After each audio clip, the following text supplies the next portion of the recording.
Are you comfortable how you are? Yeah, I'm comfortable. Okay, that's good. Now, of course, I'm glad you could make it to your first counselling session.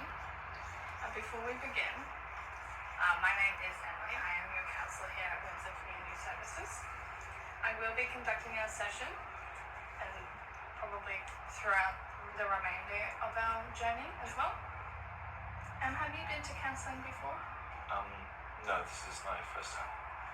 Okay, so there is a couple of things that we need to go through, and that's just letting you know what the purpose of each session is.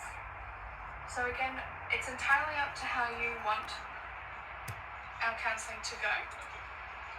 So basically, you are completely in control of what we do.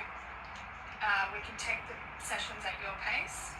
If you're ever uncomfortable with what we're talking about, we can stop or pause. Okay. Please don't hesitate to let me know as well. Again, we will be working together collaboratively. I'll ask you questions, we'll do some insights, and then of course I'll suggest some strategies, and maybe we can work on some coping skills. Okay. Another part of this is that I will also be keeping records of our sessions as required by law, but these records are kept confidential and kept securely, unless subpoenaed for testimony or records in a court of law.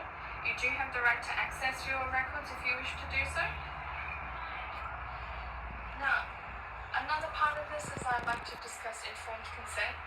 So in Queensland, it's vital that you provide informed consent for our sessions. This means that you're willing to agree to participate in counselling and understand what it entails. You can ask questions and seek clarification at any time. You do also have the right to withdraw your consent if you ever feel uncomfortable or wish to end the sessions. Okay. Now today our counselling session is 50 minutes long. Okay, and then another part that I need to talk to you and we need to discuss is that here we have our policies regarding around practicing confidentiality. What this means is that I must report any information that suggests you or someone else is at risk of harm. This is a legal and ethical obligation to ensure the safety of someone involved, including myself, and that's everyone. Okay. If you are at risk of harm, if anyone else is at risk of harm, or if I am required by law, then confidentiality will be broken. Okay. It's essential to be aware of this. Mandatory reporting typically involves situations where there's a risk of harm to children or vulnerable adults, like elderly or people with disabilities.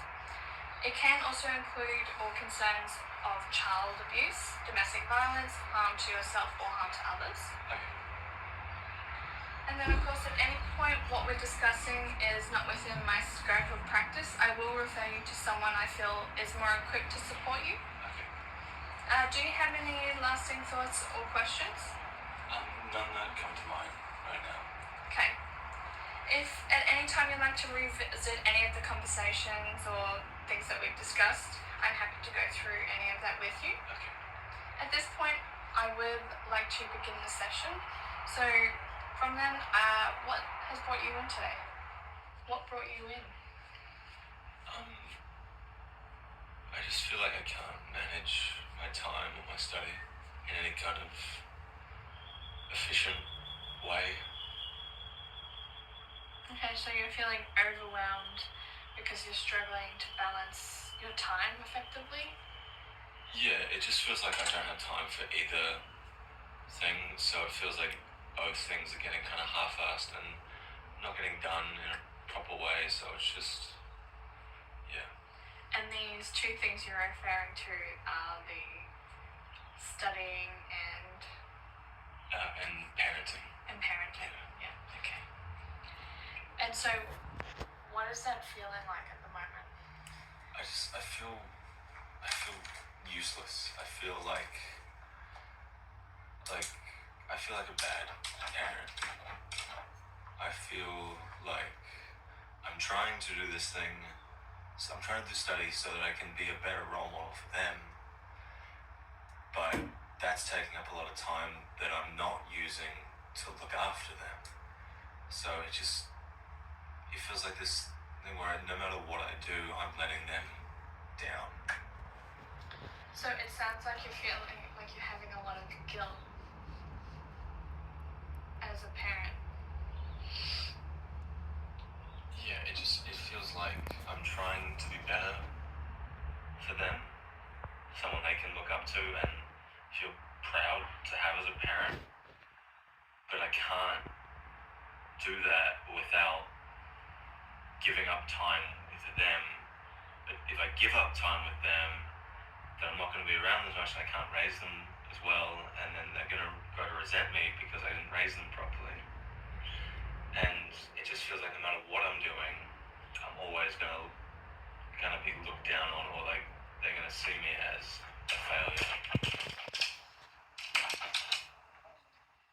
And can you tell me what sort of challenges you're facing specifically with the studies?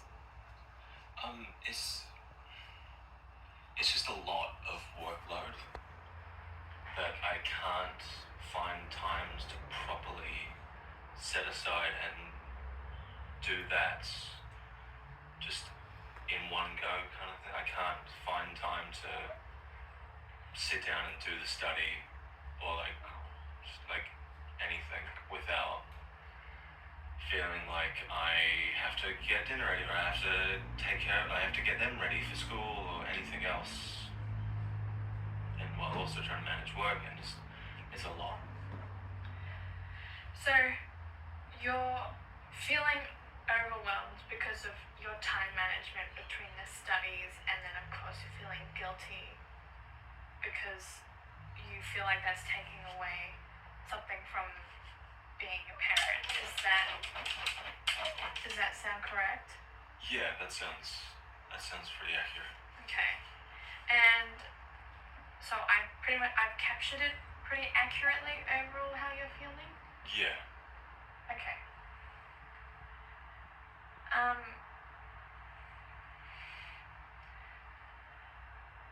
Is it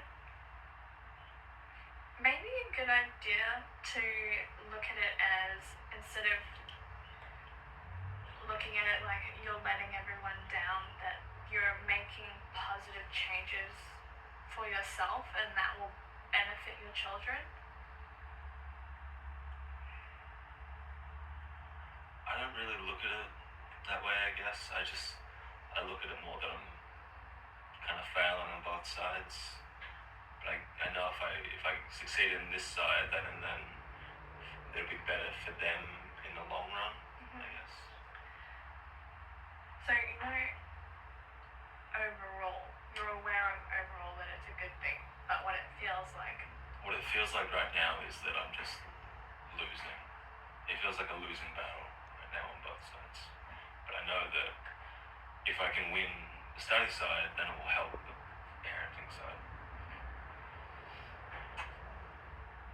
But even though you're finding these challenges, even though that you say you feel like you're losing on both sides, have you thought of this as something that you're now seeking a way to actively improve it? I guess there's probably a better way of looking at it than the way I'm looking at it. Yeah. And so when you're talking about these feelings of guilt, what specifically is the guilt?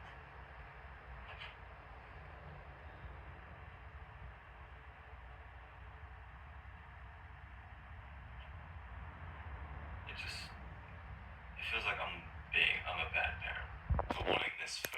It feels like I'm wanting this for me, not for them, in a way. I want to challenge that. I want to challenge that in a way that I think you're effectively managing your studies and being a parent. And not just that, but you're coming here, and that is a big improvement on itself. Acknowledging it and then coming to something like that, I think, makes you a good parent. I guess it's a better way of. Jamie, I know that what we spoke